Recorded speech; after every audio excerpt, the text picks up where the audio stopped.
Allez, on s'informe et on évite les soucis informatiques avec notre spécialiste en cybersécurité, Damien Bancal. Alors pour la dernière de juin, en fait, vous étiez venu avec cette chose absolument magnifique, cette bouée en forme de grenouille qui était superbe, qui est restée tout au long de cet été sur notre plateau. Je vous la rends. Merci. Voilà, vous pourrez partir avec. Oh, elle sent mal aux les bains. Elle vous va très très bien. Au teint. Elle est parfaite. Alors, c'est sympa de revenir avec nous en cette première de la rentrée pour nous parler effectivement des petits gestes du quotidien qui vont nous éviter les gros soucis à la maison, au niveau évidemment informatique. Éviter de se faire pirater, par exemple, éviter les gros problèmes. On va commencer donc par la maison et le bureau. Oui, parce que ce qui est très étonnant, c'est que cet été, les seules personnes qui n'ont pas pris de vacances, c'est clairement les pirates informatiques. Et donc, du coup, il n'y a jamais eu autant d'attaques informatiques ou de failles révélées, de problèmes de cybersécurité. On va en parler là, justement. Et pourquoi il faut commencer à penser à la maison? Parce qu'à la maison, on a énormément de matériel informatique. On a la télévision, pour ceux qui sont connectés, en tout cas l'ordinateur. On a toutes ces choses-là qu'il faut mettre à jour. C'est indispensable. Je prends juste l'exemple, là par exemple, nos réalisateurs préférés sont en train de montrer pour Windows. Vous avez Windows, il faut le mettre à jour. Vous êtes sur Apple, il faut le mettre à jour. Parce que tout cet été, il y a eu des rustines. Vous savez, ces fameux pansements numériques qui permettent donc d'éviter à un malveillant de rentrer chez vous.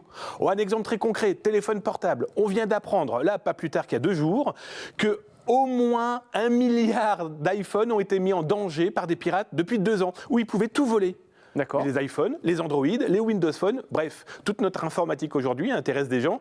C'est pas que le marketing, c'est surtout les pirates. Vous parlez de mise à jour, c'est pas automatique ça? Alors, il faut l'automatiser. Regardez dans vos options. Prenez un petit peu ces fameuses 5 minutes qu'on dit tout le temps le week-end. Prenez-vous, allez, mettez-vous sur le canapé, votre ordinateur, votre téléphone et regardez les mises à jour. Il faut qu'elles soient en automatique. Parce qu'aujourd'hui, les fournisseurs, regardez là par exemple, les options proposées dans Windows 10, si je ne me trompe pas, oui, l'automatisation permettra de...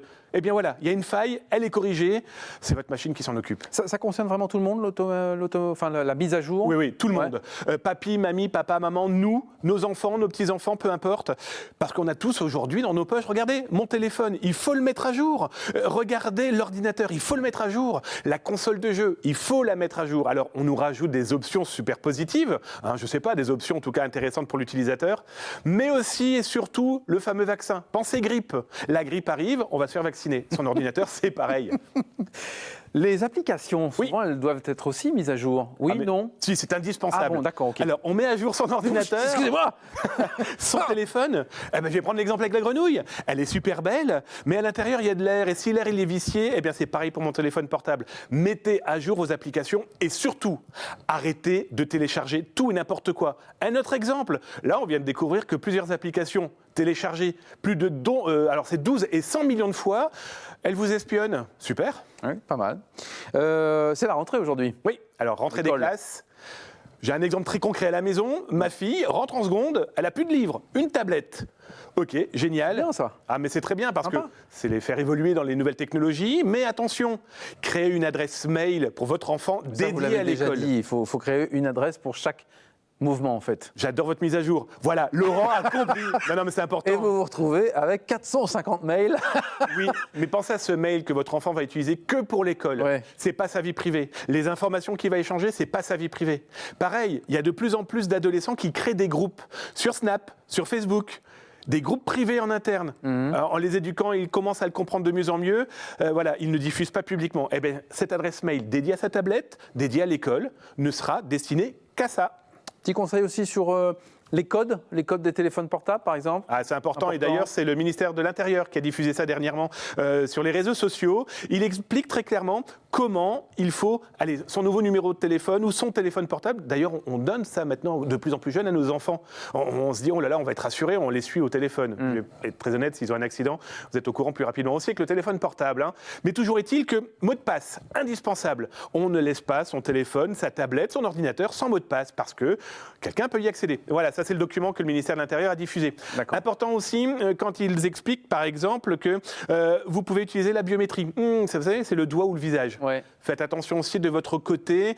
Est-ce que c'est vraiment utile? Plutôt un mot de passe. Vous préférez le mot de passe? Ouais, je préfère le mot de passe parce que je me sens plus rassuré en me disant que c'est plus facile à faire avec mes petits doigts et ce que j'ai retenu, qui est potentiellement, on l'a vu, des cas où il suffisait de mettre une photo devant l'appareil et le téléphone s'ouvrait.